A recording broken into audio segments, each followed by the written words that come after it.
Okay. Hello, everybody. Great to see you all on our episode 8. Can you believe it's episode 8?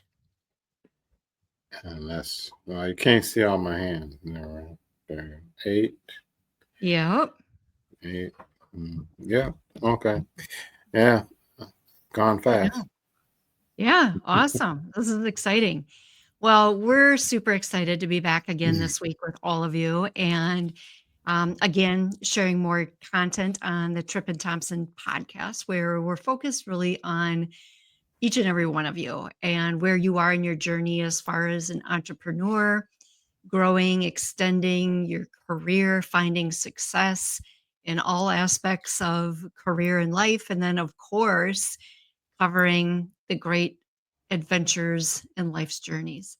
So, focusing again on each and every one of you. So, anyway, we're super excited to be here today and focusing on um, really moving from being in a place of comfort to a place of growth. And how do we do all that? And so we're going to cover a variety of things to help get us started and focus on some tools and great actions to put into play. And when I think about times of fear, like early in my career, there were a number of times that I needed to do pretty large scale presentations. And initially when I would sign up or agree, maybe I was voluntold to do these things, or they were just opportunities that came my way, and I said yes. And then shortly after I said yes, I just thought, oh my gosh, what did I just do? Are you kidding me? And then, in a sense, fear would seize up. And I figured out along the journey how to overcome that. So that's not really my situation anymore. In fact, in my inbox, I have an invitation to do a speaking event coming up in a couple of weeks. And these things excite me now, right? But it was a process to get there. And maybe that's really relatable for a number of you. But Victor, how do you think about that? How do you approach like when opportunities come your way and things that maybe put you into a fear mode right away? Maybe it's something you've overcome. So, I mean, speaking isn't one of them. I actually enjoy that. Although there was a time when I was like a lot of people, oh, I got to get up in front of people and I got to talk. Didn't particularly like it. But as I started doing it more and more, I started getting energized by it. And now it's fun Mhm. to do. As far as, other things, I mean, there are things that, cause, pause or fear. And, some of them have to do with, taking on something, it might be difficult that I haven't done before in the past. Mhm. And, so sometimes that actually, I don't know if it's fear or there's hesitation or whatever. And maybe that is fear. I'm not sure. Maybe we'll explain it more as we go through um, this podcast today. Right. So, but I do know this fear stops a lot of people. Mhm. I do work with entrepreneurs and helping them write business plans, and a lot of times they're stuck launching their business for a multitude of different reasons, and so it's not the same fear for everyone, is what I would say. We all have different fears, and it's learning which ones are holding us back. I think so. In different degrees of fear. And, life's experiences have conditioned us in certain ways, things that we've encountered that might feel like this is a repeat of something or it's a build upon of something. And, you know, fear finds a way to creep in a lot of different cracks along the Hmm. journey of life. And, so today we really want to give a tool to you, a playbook or a guide to help push past those fears. And it's completely doable because it's a mindset shift. It's going from that comfort to growth. And that's a choice. And so if we can condition our mind and understand what are the tools that we can rely on to get there, you're going to see a lot of success start to open up in front of you, and things that maybe fear has held you back from that now you can overcome.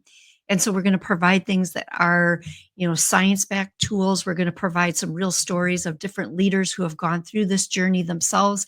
We'll even add in some stories of our own, about how we've been there and maybe situations we've had to push through.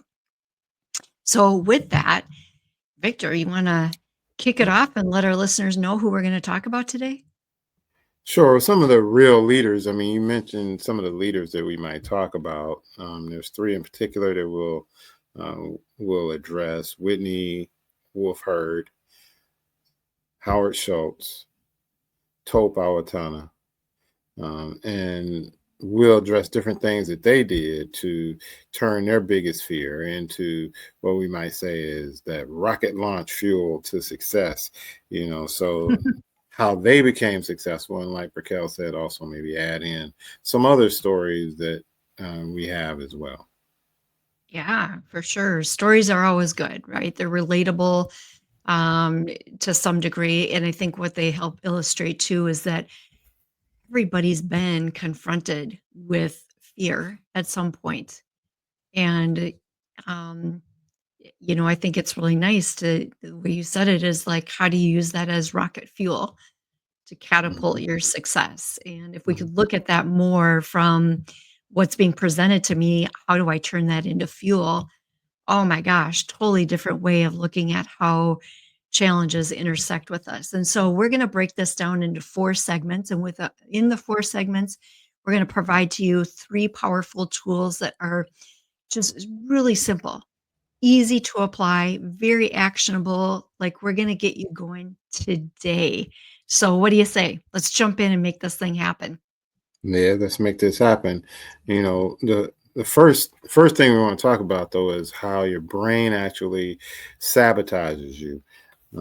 There's a saying out there, or an acronym for fear, which, if you replace the letters, you can say fear is false evidence appearing real. So it's a way of you being tricked. And what happens biologically when you feel fear is your amygdala, which is your brain's alarm system. If you got a nice vehicle, or even if you don't, a lot of vehicles now have the little alarm systems on them, right? Some have the touch alarms where it's like you touch it and it goes off, right? Hmm. Others, you have to like pull the door handle or something like that. But whatever it is, we all have our own little alarm system as well. And when something comes up that challenges us or gets us, is something different that we haven't seen before, something that, we might be curious about, but it's a little bit off the beaten path of where we would typically go. It's like our brain's alarm system, that amygdala, lights up almost like Times Square on New Year's Eve. If you've watched any of those rocking New Year's Eve like shows, and it does it because it's actually just trying to protect you.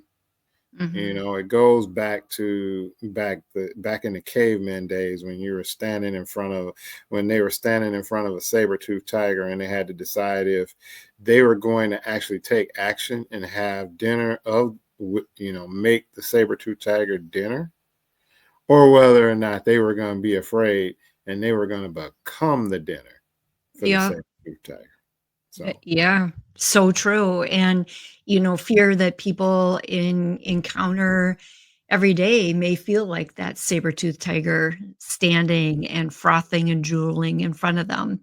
Um, and that can be really seizing, right? Like, you don't know how to respond to that. And so what we want to be able to do is have that saber-toothed tiger appear, and you've got actions that you can take, that all of a sudden it becomes this purring little kitten in front of you, and not mhm. anything you have to be afraid of, but something you can move forward towards. And, one of the examples that we were talking about was Whitney Wolf Herd, and she's the founder of Bumble, which is the the dating platform.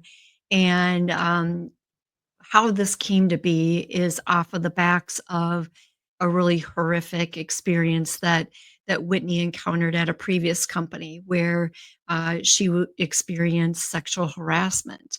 Mm, And her fear of failing publicly is something that could have just stopped her, just like dead in tracks, right? Not able to look at how she wants to pursue her career in a meaningful way and not allow this to be a defining moment about her or her career or her potential. And I know you talked about it earlier about what she did differently, and this is pretty cool. Do you want to share that story?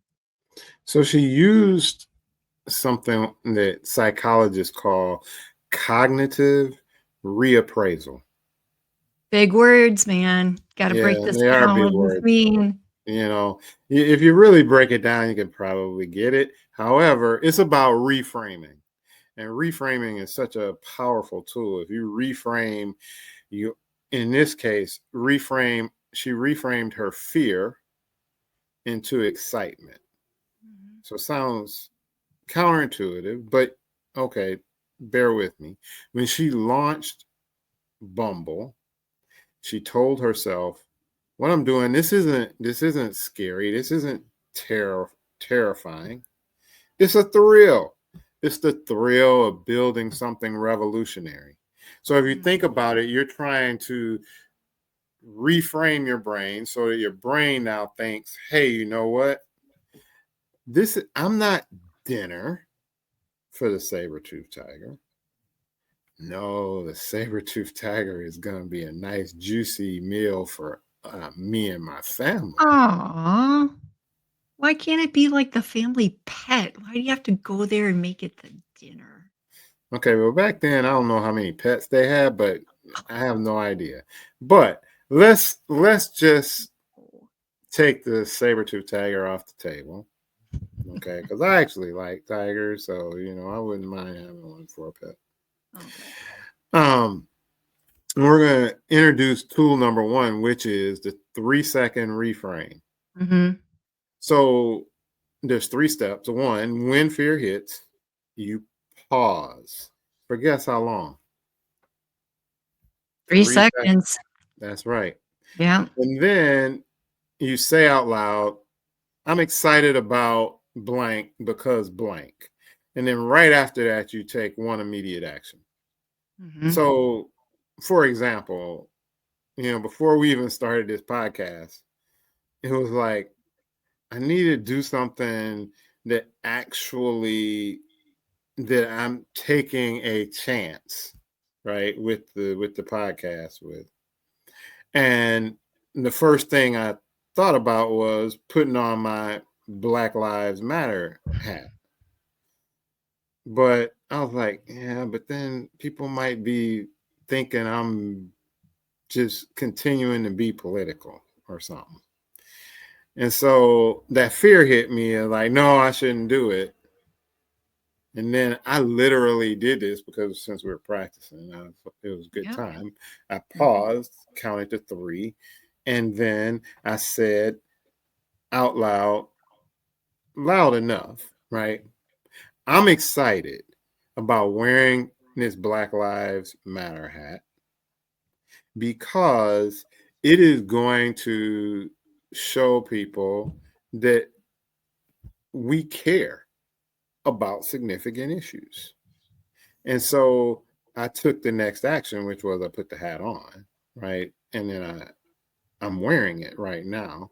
And even though that's a tiny thing in many people's minds, it's an example of how you might be able to go through with this. There's another example which is a little bigger for me, but I have to be careful how I word it because if anybody listens to the podcast, they might know what I'm talking about. But there's an event coming up in about a month, and I was hesitant to participate in the event, but I reframed it for myself so that I actually am now excited about it. And then took the action of actually writing out an outline for how I would actually be taking action in that event. I think I was vague enough so that I didn't have to give it away. So, but that's an example or two. Yeah, and they're helpful examples because when we think about Whitney's situation, that's a magnanimous example, Yes. and one in which that for anyone to go through that type of experience, horrific, and that there may be situations in your life, in your career that are of that magnitude. But the things that show up more like on a daily basis, and this is not to undermine or take away anything that Whitney experienced at all, um, but it's the daily moments that just seize us up from not taking that action, making us push pause or procrastinate about something and not pushing through to take the action. So now we're conditioning our brain to say, just because this moment of fear comes forward, I'm taking action. I'm moving forward. So now our brain starts to look at, oh, these little moments of fear, it's an action moment. Let's go. And so I've got thousands of these examples that I've had over my career. And so one of them I'm going to pull forward is that I was facilitating a program in a different country, and this country is very known for its extremely direct communication. And being brought up in a Western culture, right? That's Mhm. maybe not necessarily the approach that's taken. But anyway, so facilitating this program, there's a program participant and a male who makes a statement. And then another male pops up right away and calls me out and says, "You need to tell him he is wrong about that statement." Mhm. And, you know, being a facilitator, you really need to be unbiased, provide a safe environment for people to show up Mhm. and have their moments of truth, right? And finding ways to like, okay, what you contributed to this was meaningful and helpful. And it's not my place to tell people that they're right or wrong because this is about experiences. It's about a journey and discovering yourself as a leader. And so I had this moment of fear like, wow, I'm being called on the carpet. I am being asked to tell another participant, you are wrong about this. And so I just quickly shifted in my mind, like, okay, I need a moment to breathe here, think this through. And then it was like, okay, I'm excited because now what am I excited about? I'm excited about the fact that we've got this group of learners here together because in their leadership journey, they're getting some really good stuff. I don't have to own the moment, the group does. Because what's important is what the group thinks and what the group believes. And there's probably a variety of perspectives. So I turned this moment of fear into what all of you think. And I want to hear from the individual who made the comment because you're being called out too. And we want to hear your perspective. And these little moments of fear happen all the time. So try it today. These three simple steps. It's the 3-second reframe and see how you can start conditioning your brain to make that change, right? And go ahead and get your service out there, get your product out there because you're excited to get these things out into the communities where you can help people with what you have to bring forward with your business. Um, and don't forget, whenever you're viewing this and learning these types of tools and everything, they're good for you, but they're also good for people who are in your network. So share them liberally, help other people out along the journey too. So this takes us to your fear of fuel. And this is segment number 2. And with this one, we're going to talk about Howard Schultz. And Howard is the founder of Starbucks. So back in 1985, Howard decides he is going to just depart from his very cushy job. Um, and what he decides to do with his departure is that he elects to buy Starbucks. Now, at this time in 1985, Starbucks was a mere 6 small stores, right? So not a lot of people knew about it. But the thing that drove him is such a cool story. So Howard was so fearful from a childhood experience that his dad, who was a truck driver, was encountered a situation where he lost his job. His dad did lost his job. So obviously, very Mm. disruptive to not only him but to the family. And then there was no safety net. He didn't have a fallback. He didn't have another way to help financially support the family. And so this was the thing that drove him so much, that from this fear, he took this massive action. And then he Yeah. he carried it on into the other stuff that you checked out about Howard. Well, I mean, his fear became his compass, right? It really set the direction for him to grow Starbucks from 6 stores to, now I don't know how many stores they have, but there's like 400,000 employees. It's a $150 billion company, and it's also a household name. It's a little bit like people say Kleenex when they need a facial tissue. Mhm. Starbucks people literally say, I'm going to get a Starbucks. Yep, Not I'm going to get coffee. I'm going to get a Starbucks, right? yep. And one of the things he did was he created a healthcare plan for part timers, and this was back in 1988, which it was Hmm. unheard of then. I wasn't even like I was still a little, wasn't a little kid, but I was just getting done with school. I wasn't even in HR yet. So, because of that, he did that because he wanted his employees to not feel the vulnerability that he felt, when he was growing up and his father lost his job. And so that carried with him. So, Yeah. you Powerful know, too to think about how yeah, he took this fear, and I don't even wanna say it was maybe a moment, but maybe something that he marinated in for a period of time, but by taking this action, right, leaving a very lucrative job to, "I'm gonna buy these 6 stores," and then it booms into a $150 billion company. My gosh, that's a lot of liquid people are consuming. it's a lot of liquid. That's a lot High of price liquid. liquid too. Um, Yeah, but a great example about turning fear into opportunity, but we gotta push yeah. through. So one of the ways you could do that is by creating a fear journal. So grab yourself some paper, or you can use your iPhone and record it, or you can write it into your tablet, whatever you want to do.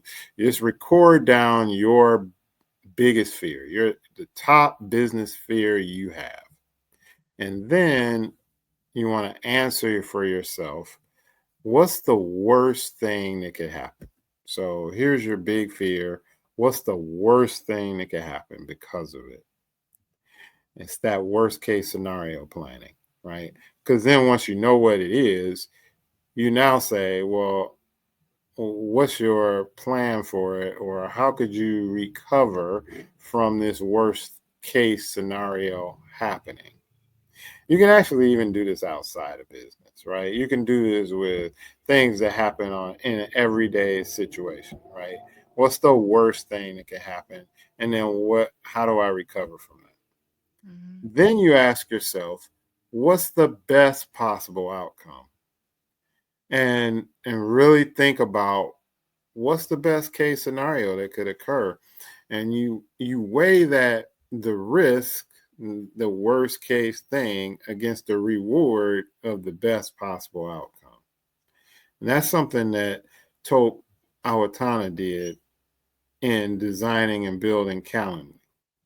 And he was an immigrant, just bootstrapping his way when the crash of 2008 happened. And he asked these same questions, and he decided that the worst case scenario for him is he would lose $50,000, which for some people $50,000 is a lot. I mean, but Most people. Yes, most people. It's a lot of money, Mhm. but the best case scenario for him is that he would create a revolution in the scheduling industry. And this is an area where, I mean, if you it's hard, it may be hard for you to think back 17 years, but scheduling was not an easy thing for small businesses, people who are solopreneurs, things like that. They weren't they didn't have a tool that made it really easy and automated for them to schedule meetings and do things like that. And so everything became was very manual. So fast forward now when small business and solopreneurship has grown even more over the last 17 years. Calendly is a tool that's used by so many different people to actually set up like their scheduling systems for them. And it even links to several other productivity tools that allow you to combine the scheduling with other things, like, for instance, now Zoom meetings, right? So it's a huge deal. And so the reward for him was much greater than the risk he was taking. And that allowed him to take action. That's great. And, for some people and some viewers and listeners that the top business fear might be you're afraid to be successful. There's a number of people who are afraid to be successful. And so use this approach. What is the worst that could happen when you become successful? And geez, if you become successful, how could you possibly recover from that? And then what's the best possible outcome when you get to that level of success?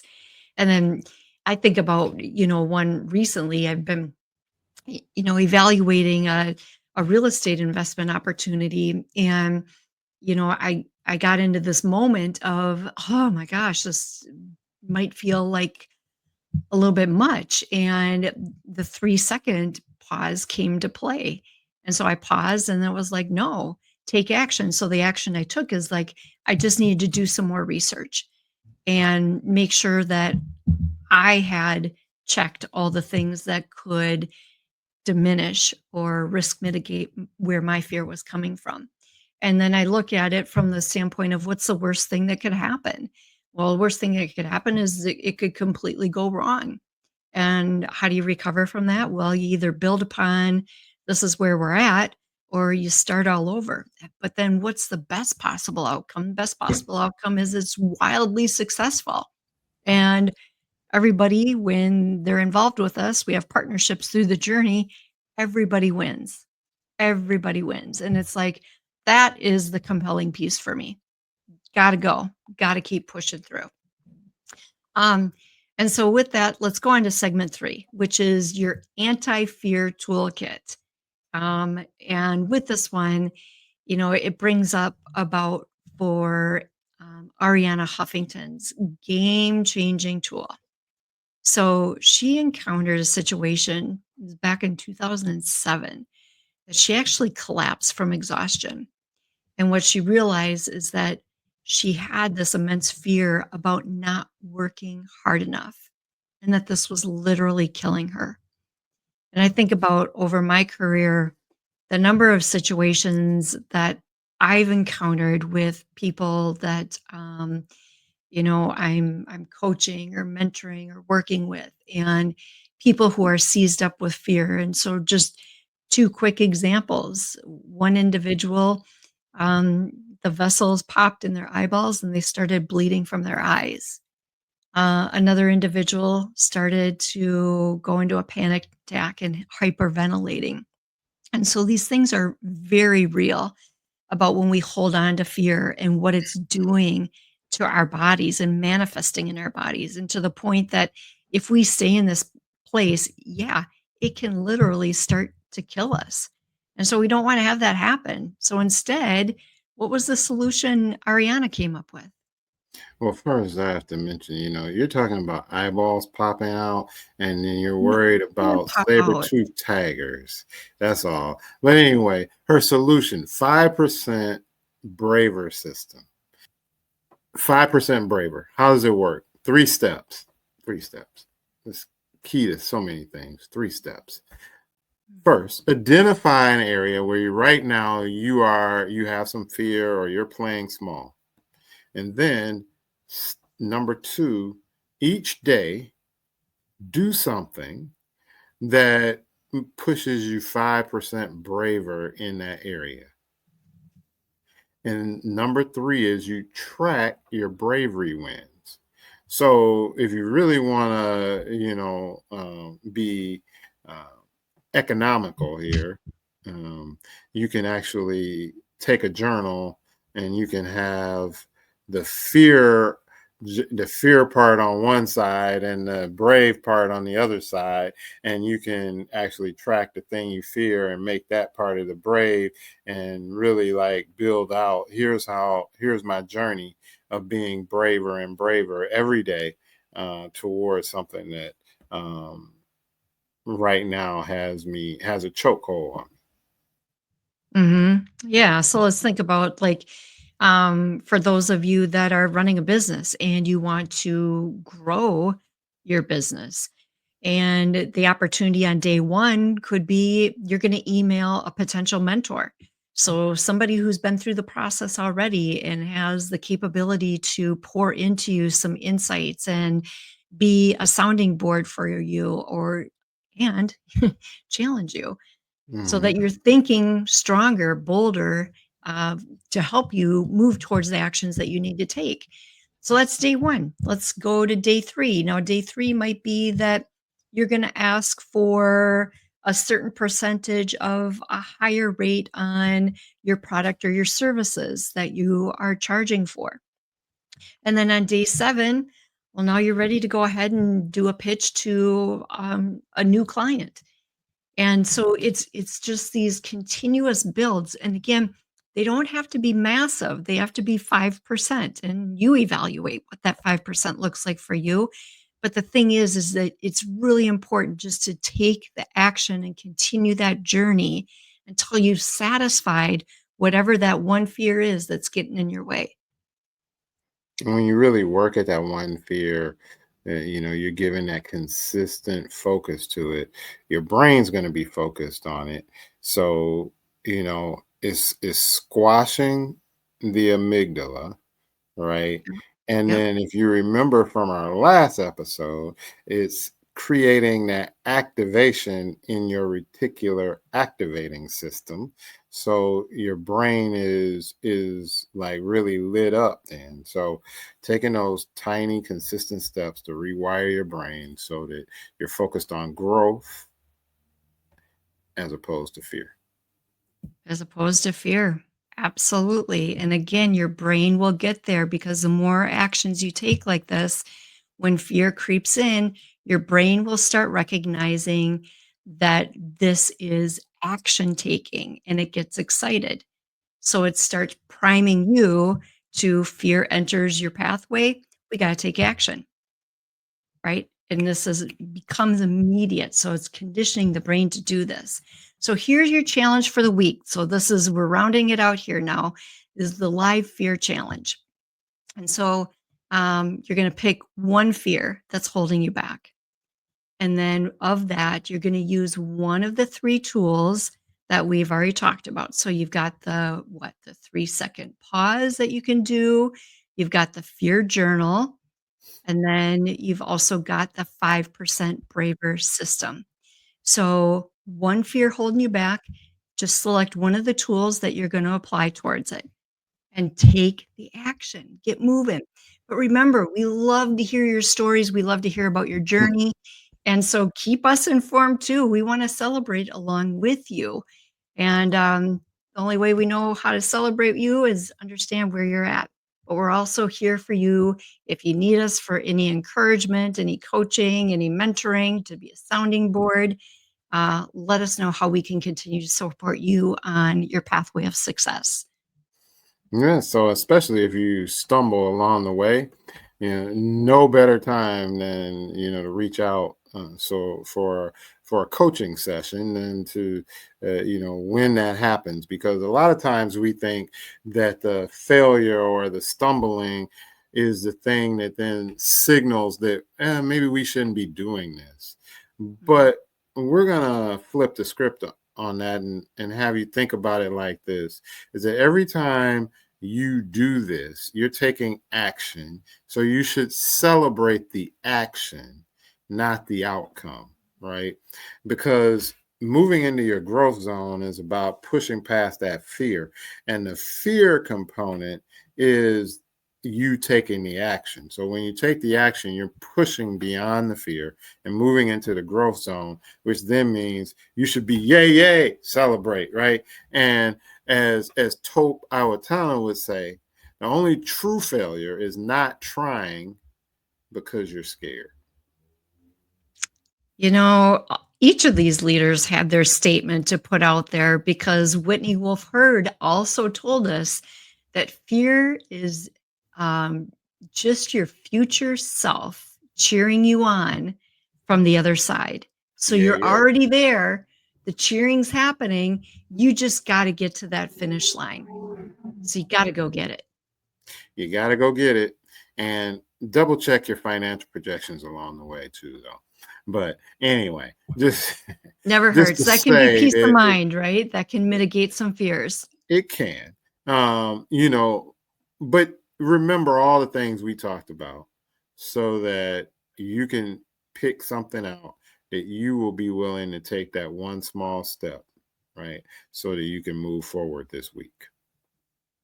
That's right. So, quick recap, you've got the 3-second pause, you've got the fear journal, and then the 5% braver approach. So, easy, put them into action. But your challenge or your opportunity this week, select one fear, apply one of the three tools we just provided to you, and get out there and make it happen. So, make fear your fuel so that you're taking action. It was Yeah, great being let's with all go. of you again this week. Yep. What did you say? I said, let's go. Let's go.